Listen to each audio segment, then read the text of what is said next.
याद रखो, सबसे पहले तुम्हारे अंदर जो बीज है वो परमेश्वर का बीज है। प्रभु ने तुम में इन्वेस्ट किया है और प्रभु बहुत सहनशील है। उसकी सहनशीलता पे सवाल मत उठाओ। तुम कष्ट से जा रहे हो सकते है, तुम तकलीफों से जा रहे हो, और तुम्हारा बहुत सवाल है कि हर अच्छे काम में रुकावट क्यों है, जीवन इतना कष्टमय क्यों है। यदि मैं प्रभु को भी जानता हूं तो इतना कष्ट मेरे जीवन में क्यों है। क्या प्रभु को जानने के बाद कष्ट चले गए आपके जीवन से कि थोड़ा सा बढ़ गए? समय से पहले प्रभु कटाई कर देंगे ना तो फसल तैयार नहीं होगी, क्योंकि जब तक फसल तैयार नहीं है तब तक काटने का समय नहीं आया, और जब तक फसल तैयार होकर जब कटेगी तभी उसको प्रभु के गोदाम में जाकर रखा जाएगा। तो राज्य में केवल वही लोग प्रवेश करेंगे जो पककर तैयार है। तुम खाली वचन को अपने अंदर जाने दो, सब काम वचन करेगा। हम पवित्र कैसे बने, हमारा जीवन कैसे बदले, इतना सोचने की जरूरत नहीं। तुम खाली वचन को अंदर जाने दो। इसलिए अंत में लिखा ना, जिसके कान है वो सुन ले।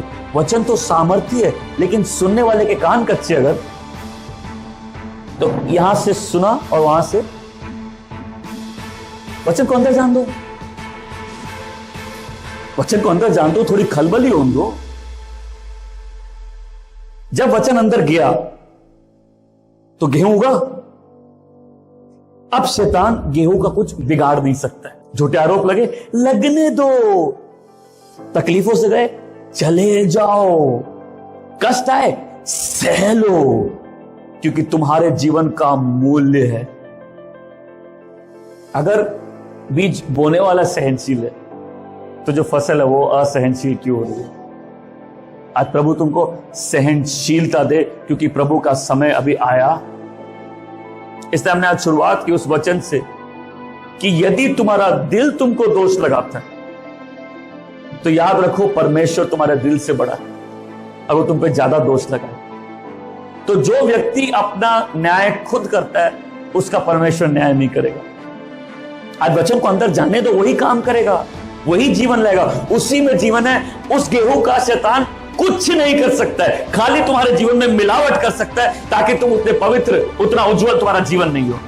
ये शत्रु छुप के काम कर रहे हैं, और कई बार हम कड़वे हो जाते हैं परमेश्वर के विरुद्ध।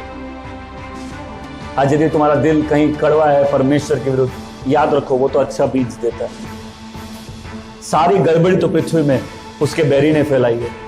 जो चाहता है नाम उसका खराब हो, वो छुप के आता है। वो जब मालिक आदमी सो रहा होता है तब आता है, अपना काम छुपके से करके वो चला जाता है ताकि वो पकड़ा ना जाए। लेकिन उसका सारा इरादा ये होता है इसकी फसल बर्बाद हो जाए। प्रभु अपनी फसल तो बर्बाद होने नहीं देंगे। हाँ, संघर्ष बढ़ जाएंगे, क्योंकि लड़ाई तो जमीन में है। हर बीज जगह मांग रहा है। तुमने नया जीवन पाया, लेकिन जब तक जीवन को परमेश्वर की नजर से नहीं देखोगे उसका मूल्य कहां से समझ में आएगा। आज बनाने वाला तुमसे ये कह रहा है तुम मूल्यवान हो, और मैं इंतजार कर रहा हूं। जो दुष्ट है, जिनके ऊपर न्याय आ जाना चाहिए, प्रभु उनको भी सहन कर रहे हमारी खातिर। बाइबल में लिखा है यदि धर्मी को इतने मुश्किल से उद्धार मिलता है तो पापियों का क्या होगा। तो बाइबल में लिखा है जो नाश के पात्र है उनको भी परमेश्वर बहुत सहनशीलता है उनकी तरफ भी। क्यों? ताकि अपनी महिमा उनको दिखा सके जिनको उसने तैयार किया। प्रभु का काम पूरा होने दो, प्रभु का काम जारी रहने दो, वचन को अपने अंदर जाने दो, इस फसल को बढ़ने दो। और याद रखो इस जीवन में संघर्ष है। तो आज हम इस पृथ्वी पे जी रहे हैं तो बिना तकलीफ के नहीं जी सकते। और यीशु मसीह ने कभी वादा नहीं किया कि तुमको तकलीफें नहीं होंगी। यीशु मसीह बोले अगर कोई मेरी बातें सुनता है और उसका आज्ञा पालन करता है तो वो व्यक्ति उस समझदार व्यक्ति की तरह है जिसने अपना घर चट्टान पर बनाया। अब चट्टान चट्टान है तभी मालूम चलेगा जब थोड़ी लहरें टकरा जाए, जब थोड़ा तूफान आ जाए, जब थोड़ी बारिश हो जाए, तभी तो मालूम चलेगा ना ये चट्टान है। प्रभु ने यह भी कहा मैं अपनी कलीसिया की स्थापना करूंगा और शैतान अगल बगल मंडरा नहीं पाएगा, ऐसा कहा।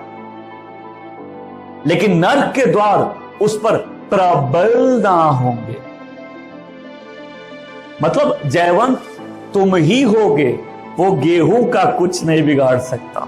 थोड़ी मिलावट जरूर कर सकता है, तंग जरूर कर सकता है, जीवन में कष्ट जरूर आ सकते हैं। और आज अगर तुम इस संदेश को सुन रहे हो और तुम्हारा दिल कठोर है, तो आज सबसे पहले अपने आप से सवाल करो, प्रभु बहुत सहनशील है, उसने मेरे हरकतों को इतना सहा, तो आज ये बात हमको पश्चाताप की ओर ले जानी चाहिए। और आज तुम विश्वासी हो, तुम बोल रहे हो प्रभु आप कहां हैं इन तकलीफों में, याद करो प्रभु तुमको तकलीफ नहीं दे रहे, और प्रभु ने तुमको छोड़ा भी है एक ऊंचे मकसद के कारण, ताकि जो बीज गया उसका पूरा मूल्य मिल सके। तो आज प्रभु हमसे कह रहा है, मेरा आने का समय निकट है, मेरे बीज में मूल्य है, इसलिए जो फसल मैं तैयार कर रहा हूं उसका भी मूल्य है।